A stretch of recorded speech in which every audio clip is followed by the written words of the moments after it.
ವಿಧಾನಸಭಾ ಕ್ಷೇತ್ರದ ಉಪಚುನಾವಣೆಯ ಮತದಾನದ ವೇಳೆ ಹಣಕ್ಕೆ ಮತ ಎಂಬ ಗಂಭೀರ ಆರೋಪ ಕೇಳಿಬಂದಿದೆ. ಕಾಂಗ್ರೆಸ್ ಮುಖಂಡ ಎನ್ನಲಾದ ಜಾಫರ್ ಬೆಪಾರಿ ಎಂಬುವವರು ವಾಂಬೆ ಕಾಲೋನಿಯಲ್ಲಿ ಮತದಾರರಿಗೆ ಬಹಿರಂಗವಾಗಿ ಹಣ ಹಂಚುತ್ತಿರುವ ವಿಡಿಯೋ ಸಾಮಾಜಿಕ ಜಾಲತಾಣಗಳಲ್ಲಿ ವೈರಲ್ ಆಗಿದೆ.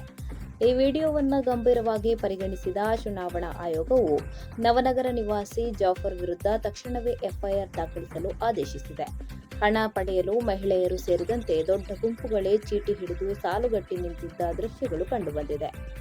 ಇಂತಹ ಆರೋಪಗಳ ನಡುವೆಯೂ ಬಾಗಲಕೋಟೆಯಲ್ಲಿ ಮತದಾನ ಪ್ರಕ್ರಿಯೆಯು ಒಟ್ಟಾರೆಯಾಗಿ ಶಾಂತಿಯುತವಾಗಿ ಮುಕ್ತಾಯಗೊಂಡಿದೆ. ಕ್ಷೇತ್ರದಲ್ಲಿ 68.74% ಮತದಾನ ದಾಖಲಾಗಿದ್ದು, ಇದು ಕಳೆದ 2023ರ ವಿಧಾನಸಭಾ ಚುನಾವಣೆಯ 69.46ಕ್ಕೆ ಹೋಲಿಸಿದರೆ ಅಲ್ಪ ಇಳಿಕೆಯಾಗಿದೆ.